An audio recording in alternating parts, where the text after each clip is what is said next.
শাইরে বলেন সাগেরা লুকমায়ে হরগজ পরামুশ, সাগেরা লুকমায়ে হরগজ পরামুশ, নগর দদ গর্দনি সন্দে বদরসম।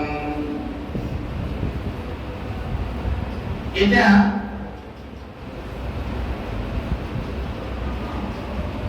এই শেরটা আমাদেরকে উস্তাদে পড়াইতে যায় একটা ঘটনা বলছে।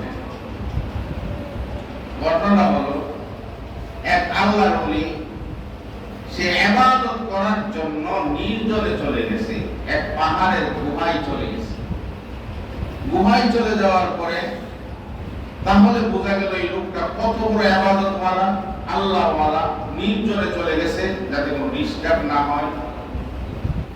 পাহাড়ের গুহায় আশ্রয় নিয়ে সে ইবাদত করতেছে, ইবাদত করতেছে, ইবাদত করতেছে। তো সময়ের মধ্যে দেখা যায় তার কাছে খাবার উপস্থিত হয়ে যায়। সুবহানাল্লাহ। ইবাদত করে কার? খাবার দেয় কে? খাবার সুন্দরভাবে তার কাছে সময় মতো এসে যায়, খাবার খায়, ইবাদত করে। হঠাৎ করে মালিকে খাবার দেয়। কোন মালিক? আল্লাহ তাআলা তার খাবারটা বন্ধ করে দিয়েছে, বন্ধ করে দিয়েছে। একদিন বন্ধ, সকালেও আসে না, বিকালেও আসে না, রাত্রেও আসে না। একদিন বন্ধ করার পরে আবার দ্বিতীয় দিন অপেক্ষায়, মনে হয় আজকে আসবে। পরের দিন সকালেও নাই, দুপুরেও নাই, রাত্রেও খাবার নাই। এখন বড় পেরেশানির মধ্যে পড়ে গেল। আবার আল্লাহর কাছে বলে, আল্লাহ তোমার গোলাম তো 2 দিন ধরে খায় না, আল্লাহ আগামীকাল যাতে মিস না হয়। আগামীকাল যখন আসলো, আগামীকালও দেখা যায় সকালেও খাবার নাই, দুপুরেও নাই, রাত্রেও নাই। ওই দিন জোরে কন, 3 দিন খাবার নাই। 3 দিন ধরে খাবার নাই। অস্থির হইয়া গুহা থেকে বের হয়ে গেল।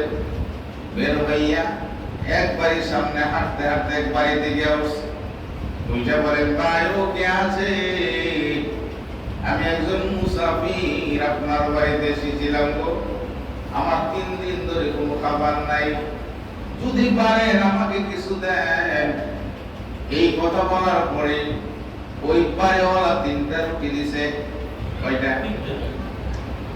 বাড়িওয়ালা 3টা রুটি দেওয়ার পরে সে 3টা রুটি দিয়ে রুটি নিয়ে রওনা দিছে। সামনে গেছে, যাওয়ার পরে রুটি খাবে, সামনে যায় রুটি খাবে। ওই বাড়িতে ছিল একটা কুকুর, সামনে যা দাঁড়ায় গেছে। এমন ভাবে দাঁড়াইছে, রুটি না দিলে রাস্তা ক্লিয়ার হবে না। একটা রুটি দিয়ে দিছে। দেওয়ার পরে এখন আগের মতো হাঁটে না, এখন তাড়াহুড়া করে হাঁটতেছে। কুকুরটাই রুটিটা খাইছে, খাইয়ার দৌড় দিয়ে আবার সামনে গিয়ে দাঁড়াইছে। এমন ভাবে দাঁড়াইলো যে এখন রুটি না দিলে আর কুকুর তাকে ছাড়বে না। আরেকটা রুটি দিয়ে দিছেন। আছে কয়টা? আছে কয়টা? এখন আর হাতে না, রুটি নিয়ে দৌড়তেছে। এই কুকুর দ্বিতীয় রুটিটা খাইয়া আবার দৌড়াইছে। দৌড়ায় সামনে যা দাঁড়াইছেন। উনি বলতেছেন, কুকুরটা এমন ভাবে আমার সামনে দাঁড়াইলো, আমি যদি রুটি না দেই অবস্থা খারাপ, আমাকে অনেক কামড় মেরে ফেলে, আমাকে তো খাইতে চায়। তৃতীয় রুটিটা আমি দিয়ে দিলাম। দেওয়ার পরে কুকুরটা রুটিটা নিয়ে বসে এখন আরাম করে খাচ্ছে। এই মুহূর্তে আমি বললাম, ওরে কুকুর, তোর মতো বেসুকুর আর কেউ দেখি নাই, আর কোনো কাউকে দেখি নাই। এত বেসুকুর তুই কিভাবে বলে? আমি 3 দিন ধরে অনাহার, আমার পেটে কোনো খাবার নাই। আমি তোর মালিকের কাছে 3টা রুটি চেয়ে আমি 3 দিনের কথা বলেছিলাম। তোর মালিক আমাকে 3টা রুটি দিয়েছে। কুকুর রে, আমাকে একটা রুটিও খাইতে দিলে না। তোর মতো বেসুকুর আর কাউকে আমি দেখি নাই, তুই কাজটা কি করলে? মহান আল্লাহ কুকুরের জবানটা মানুষের জবানের মতো করে দিছে। কুকুর ডাক দিয়ে বল, কুকুর ডাক দিয়ে বল, আল্লাহর বান্দা শুনো,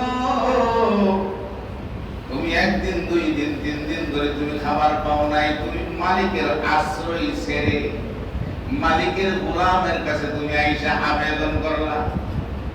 আর দুনিয়ার হাইসিয়তে, দুনিয়ার অবস্থায় আমার মালিক হলো যে রুটি দিয়েছে সে আমার মালিকে একদিন নয়, 2 দিন নয়, 3 দিন নয়, আমাকে 7 দিন ধরে লাঠি দিয়া বাইরে আমাকে বাড়ি ছাড়া করতে চাচ্ছে।